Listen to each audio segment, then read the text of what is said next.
The first of two preludes by Fritz Spindler gives us an opportunity to really use blocking to our advantage.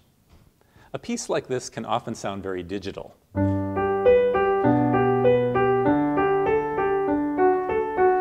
And it can sound like a series of notes if we don't organize it well. Much like we have to organize our documents into folders, it's very helpful if we use harmonic blocking. So let's look at measure 1, going to measure 2. All we have is the 1 chord going to the 5 with a 4-3 suspension.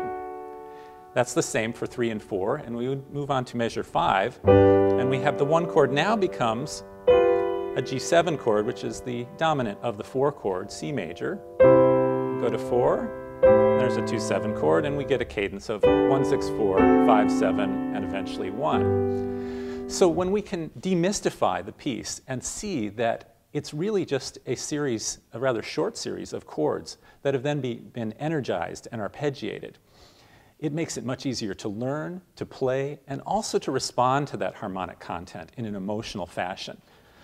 What I mean by that is, we start out with a 1 chord, as many pieces do, and in this case we hear the dissonance there, just like a 2-note slur, and we can bring that out, even though that's on the offbeat. When we play that, we can be very sensitive to that it is a strong, weak resolution. Similarly, in measure 5, we can hear how it intensifies right where the composer has written crescendo. And we hear that fa resolving to mi. And finally, we get to the cadence. And finally, after this, let's spend just a moment on the shaping of the piece. So how do we animate this from a physical standpoint? Well, we choreograph it with the circular movement, these elliptical circles in counterclockwise motion. So this is 3-dimensional movement. We're not going to see it. A common problem with a piece like this is to see it played this way.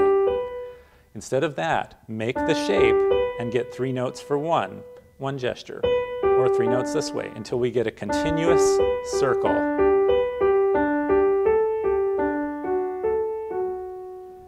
So let's put that all together.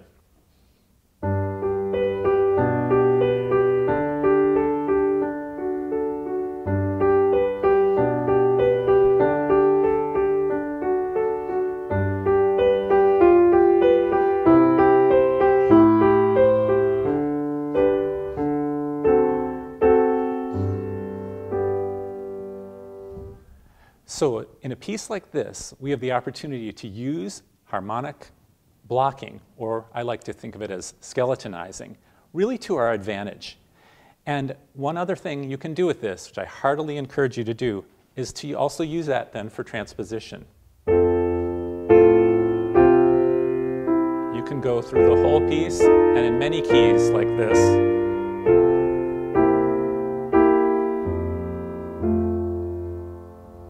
So I hope you enjoy working on the first of Fritz Spindler's preludes.